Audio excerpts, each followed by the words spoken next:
Hello students, welcome in my channel King Techno. Today we discuss about storage unit.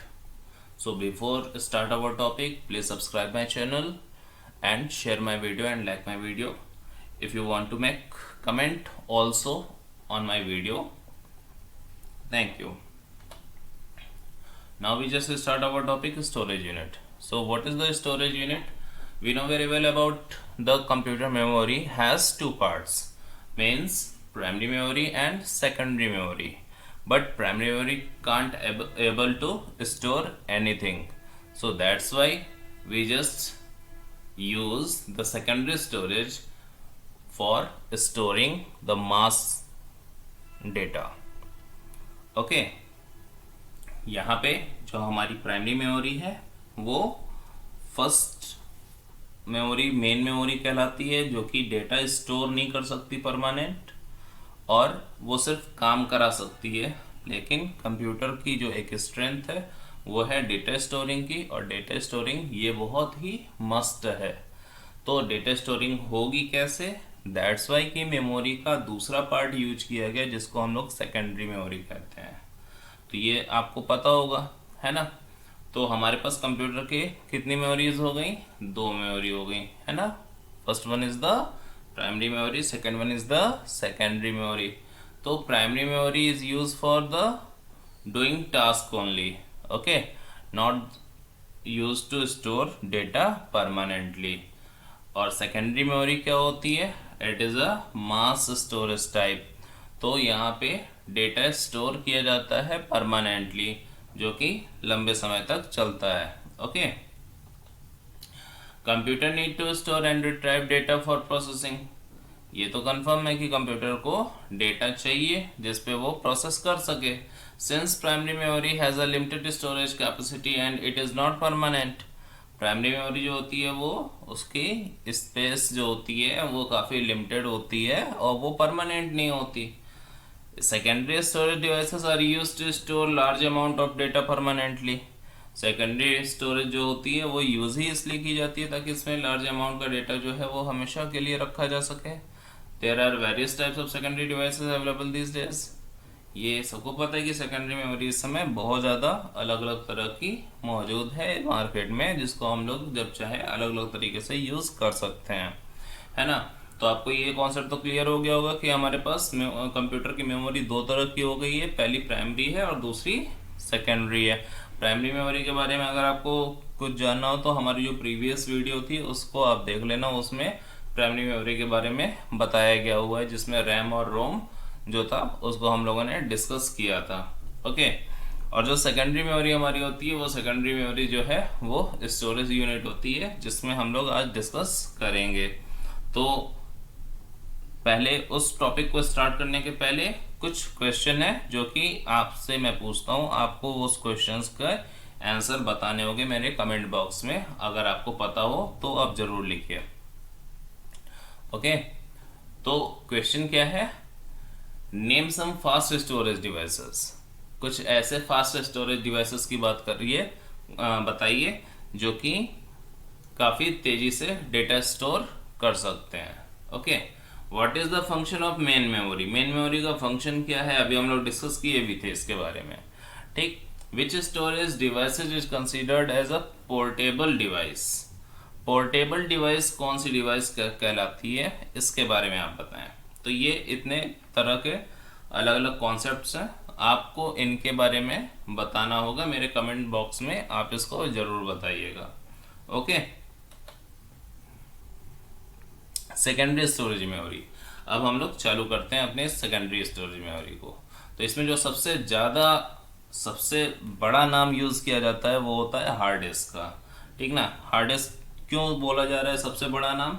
क्योंकि ये computer में store होता है, इसको कंप्यूटर के साथ ही लगा के रखा गया होता है और ये लंबे डेटा को स्टोर करता है। कंप्यूटर में ये हमेशा साथ में लगा होता है, ठीक। इस वजह से इसको सबसे ज़्यादा यूज़ किया जाता है। तो हार्ड डिस्क क्या है? ये डिस्क ऑफ प्लेटर्स जो होती हैं उसको यूज़ करता है। The hard disk memory is store information one or more circular platters or disk which are continuously spinning. तो सबसे पहले ये समझते हैं कि इसमें ये जो दिखा रहा है सर्कुलर प्लेटर्स, ये क्या होता है। तो स्टूडेंट्स आप लोग देखे होंगे सीडी को, है ना, आपने सीडी देखा होगा, डीवीडी देखा होगा। ये सब क्या होती हैं, ये सब डिस्क होती हैं। जो उसका स्ट्रक्चर होता है ना गोल सा, उसको डिस्क बोलते हैं, ठीक ना। और अगर ये एक से ज़्यादा होती हैं तो उनको हम लोग सर्कुलर प्लेटर्स या डिस्क प्लेटर्स भी कहते हैं, ठीक है। एक को प्लेट बोलते हैं और जब ज़्यादा हो जाता है तो उसको प्लेटर बोला जाता है, ठीक ना। तो ये हमारी हार्ड डिस्क मेमोरी होती है जिसमें हम लोग कई सारी प्लेट्स लगी होती हैं डिस्क की और उसमें डेटा स्टोर किया जाता है। तो आप देखो ये इस तरह से दिखता है, ठीक ना। तो यहाँ पे ये हमारी हार्ड डिस्क है और हार्ड डिस्क जो है इसमें आप देखो कि अलग अलग कॉन्सेप्ट्स आपके सामने दिख रहे होंगे। एक मिनट में दिखाता हूँ आपको।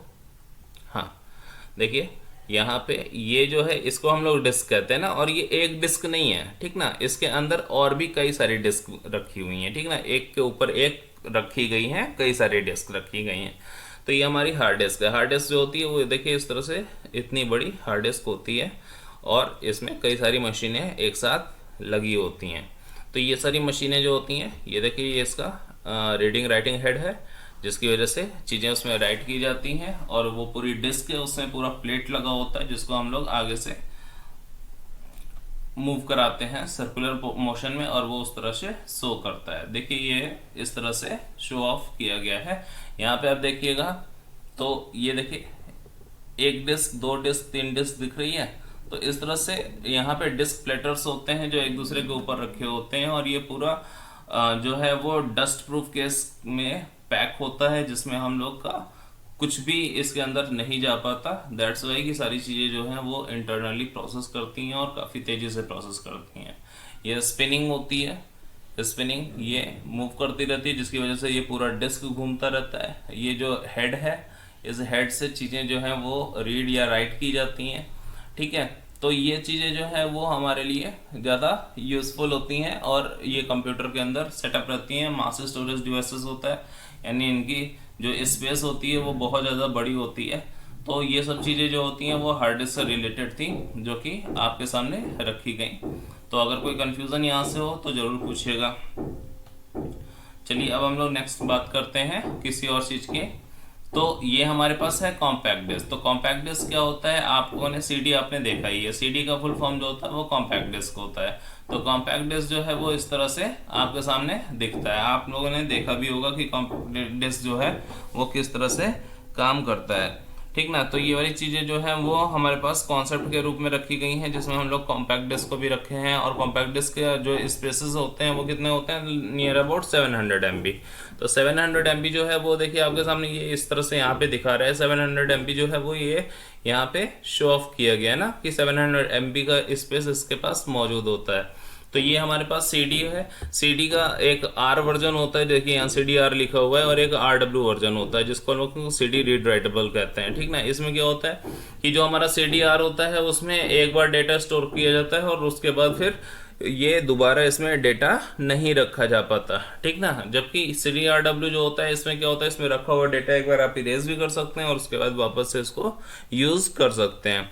तो ये दोबारा से रीराइटेबल होता है जिसकी वजह से आप उसका रखा हुआ डेटा हटा देंगे और उसके बाद फिर वापस से इस RW को यूज़ कर पाएंगे, ठीक ना। तो ये वाली चीज़ जो होती हैं वो इसके लिए होती हैं। अब दिक्कत ये क्या आ रही है कि ये 700 MB का है, तो इस वजह से इसका स्टोरेज जो है वो काफ़ी कम हो गया और हमको चाहिए होता है और भी ज़्यादा स्टोर। इसलिए CD के बाद जो नया वर्जन आया था वो क्या था, वो DVD का था। DVD भी लुक वाइज तो ऐसा ही दिखता है ना, लुक वाइज ये भी DVD भी ऐसे ही दिखता है, हल्का सा बस ब्लूनेस जो होती है वो बढ़ जाती है उसकी, और बाकी CD के जैसा ही वो दिखता है। लेकिन उसके इंटरनल स्ट्रक्चर्स में चेंजेस होते हैं जिसकी वजह से जो DVD होता है वो ज़्यादा बड़ी साइज रख पाता है डेटा का, और CD जो होती है वो कम ही साइज रख पाती है। तो देखिए डिजिटल वीडियो डिस्क जो है वो आपके सामने ऐसे दिखता है। ये देखिए CD रोम के इंटरनल स्ट्रक्चर जो है वो कैसे दिखा रहे हैं। इसमें सिर्फ 650 MB की कैपेसिटी है और जो DVD रोम का है उसमें देखिए आप 4.7 GB का कैपेसिटी रखा हुआ है। तो ये इसके इंटरनल स्ट्रक्चर का कॉन्सेप्ट दिखा रहा है कि ये किस तरह से चीज़ों को यूज़ करता है, ठीक ना। तो ये हमारा DVD है जो कि CD से भी ज़्यादा बेहतर क्वालिटी लेकर के आता है और उसमें लार्ज अमाउंट ऑफ डेटा जो है वो रख पाते हैं। तो यहाँ पे 700 MB है और वहाँ पे 4.7 GB है, जो कि काफ़ी ज़्यादा हो जाता है। तो इस वजह से DVD जो है वो इस समय ज़्यादा यूज़ होती है, CD कम यूज़ हो रही है। और CD जैसे R और RW वर्जन में थी, वैसे ही DVD भी अपने R और R वर्जन में ही रहती है, ठीक ना। ये सब जो पिक्स हैं ये सब गूगल से लिए गए हैं, तो आप भी इसको देख सकते हो। चलिए नेक्स्ट हम लोग बात करते हैं पेन ड्राइव के लिए। तो पेन ड्राइव या थंब ड्राइव ये क्या करता है, तो आप देख सकते हो पेन ड्राइव जो है इसका स्ट्रक्चर जो है वो यहाँ पे शो ऑफ किया गया है ना। तो पेन ड्राइव जो है वो आप देखे हो, आपके पास रखा भी होगा, ठीक। तो उसमें क्या क्या चीज़ें होती हैं उसको हम लोग यहाँ पे डिस्कस करते हैं। देखिए ये जो पहला वाला पोर्शन होता है इसको हम लोग बोलते हैं USB स्टैंडर्ड मेल प्लग, ठीक ना। यानी यहाँ से हम लोग इसको कंप्यूटर में खोज सकते हैं, ठीक ना। तो ये प्लग इन्स है, तो ये कॉन्सेप्ट हो गया। अब इसके अंदर की सर्किट जो होती है वो देखिए ये पूरी की पूरी यहाँ पे दिख रही है, ठीक ना। तो ये जो ब्लैक वाला पोर्शन दिख रहा है ये क्या है, ये USB mass storage controller device है। ये स्टोरेज का कंट्रोलर डिवाइस होता है, ये कंट्रोल करता है कि क्या चीज़ स्टोर करना है, क्या नहीं रखना है, किस चीज़ को डिलीट करना है, ये सब चीज़ें जो है वो ये करता है, ठीक ना। इसके बाद फिर हमारे पास आता है एक टेस्ट पॉइंट होता है जो कि यहाँ पे कॉर्नर में शो किया जाता है, ठीक ना। तो ये टेस्ट पॉइंट होता है जो कि ये इस तरह से देख रहे हैं, यहाँ पे बबल्स टाइप में दिख रहे हैं। तो ये हमारा एक टेस्टिंग पॉइंट्स होता है जो कि चीज़ों को वैसे रखता है। उसके बाद फिर आता है ये चिप जो होती है ये स्टोरेज होती है, यहाँ से ही चीज़ें जो हैं वो स्टोर की जाती हैं, है ना। आप लोग मोबाइल का चिप देखे होंगे ब्लैक कलर का, ठीक। तो कुछ वैसा ही स्ट्रक्चर इसका भी होता है इंटरनली। तो ये चीज़ें जो है ये चिप के रूप में रखी होती हैं। जो आप 16 GB का पेन ड्राइव होगा या 32 GB का पेन ड्राइव होगा वो यही चीज़ होती है, ठीक ना। इसके बाद फिर आपके पास आपको देखिए यहाँ पे मिलेगा ये क्रिस्टल ऑसिलेटर है जो कि इसको ठंडा करने के लिए यूज़ किया जाता है। इसके बाद फिर लेड है, ये ऑप्शनल होता है। और राइट प्रोटेक्ट स्विच जो होता है ये भी ऑप्शनल होता है, बहुत सारे पेन ड्राइव में नहीं होता ये चीज़, ठीक ना। और अगर आप देखो तो यहाँ पे एक देखिए खाली स्पेस दिख रहा है, यहाँ पे भी एक दूसरी चिप लगाई जा सकती है, ये दूसरे पोर्शन पे होता है। पेन ड्राइव को अगर पलटेंगे दूसरे साइड तो ये दूसरे साइड दिखेगा। तो ये हमारे पेन ड्राइव्स जो होते हैं वो उसके लिए यूज़ किया जाता है। नेक्स्ट है ब्लू-रे डिस्क। ब्लू-रे डिस्क में क्या होता है, ये भी CD DVD का ही कॉन्सेप्ट है, लेकिन इसमें क्या होता है, इसमें हम लोग और बड़ी साइज की चीज़ें रख सकते हैं। ये तकरीबन 25 GB के नियर अबाउट तक चला जाता है, या बहुत जगहों पे ये जब डुअल लेयर पे आता है तो ये 50 GB तक चला जाता है। तो होता क्या है कि इसमें जो हमारी राइटिंग जो होती है, जो रीड राइट हेड होता है, जो लेज़र होते हैं, वो उनकी जो पिच होती है वो बहुत छोटी बनती है। दैट्स वाई कि यहाँ पे चीज़ें जो होती हैं वो ज़्यादा डेटा स्टोर करने के लिए बनती हैं। आप देखो यहाँ पे जो CD का पिच है वो देखिए कितने बड़ा स्पॉट्स बना रहा है, DVD का उससे छोटा बना रहा है, और ये देखिए ब्लू-रे डिस्क का एकदम छोटा सा बना रहा है। तो इसकी वजह से चीज़ें जो हैं वो एकदम छोटी होती चली जा रही हैं, और ये इस तरह से ही एक लार्ज अमाउंट ऑफ डेटा अपने पास रख पाता है, ठीक है। चलिए नेक्स्ट हमारे पास आता है सिस्टम बस। अब ये सिस्टम बस क्या होता है, तो आप ऐसे समझो जैसे हम लोग का बस क्या करता है, हम लोग नॉर्मली जो ट्रांसपोर्टिंग बस होती हैं उनका क्या काम होता है, स्कूल बसें होती हैं उनका क्या काम होता है, एक जगह से स्टूडेंट्स को लेकर के आते हैं और स्कूल तक पहुंचा देते हैं, फिर स्कूल वहां से लेकर के आते हैं, फिर वापस उनके घर पहुंचा देते हैं। उसी तरह से हमारे कंप्यूटर में जो पूरी सर्किटरी होती है उसको आप देखेंगे, जैसे ये देखिए आपके सामने दिख रहा है, यहाँ पे ये जो लाइनें दिख रही हैं खिंची हुई, है ना, ये जो है ये एक तरह के बस स्ट्रक्चर्स होते हैं जो कि अलग तरह के डेटा को अलग जगहों पे पहुंचाते हैं। तो अलग अलग तरह के बस मौजूद होते हैं, जैसे कि हमारा एक कंट्रोल बस होता है, एक एड्रेस बस होता है, एक डेटा बस होता है। तो ये इनका काम क्या होता है, ये सिग्नल्स को एक जगह से दूसरी जगह तक पहुंचाते हैं, ठीक ना। इसी के थ्रू जो है वो सिग्नल जो है वो ट्रैवल करके दूसरी जगह तक पहुँच पाता है। तो रैम से निकल करके हार्ड डिस्क पे, या कैसे भी कॉन्सेप्ट जो होता है कि डेटा एक जगह से निकल के दूसरी जगह तक ट्रैवल कर रहा होता है, तो इन्हीं सिग्नल्स के, इन्हीं पाथवेज के थ्रू जो है वो जाता है डेटा। तो ये चीज़ जो है ये सिस्टम बस थी। और अगर आपको वीडियो पसंद आया हो तो इसको लाइक ज़रूर कर दें, कमेंट कर दें और सब्सक्राइब भी कर दें। Okay, thank you.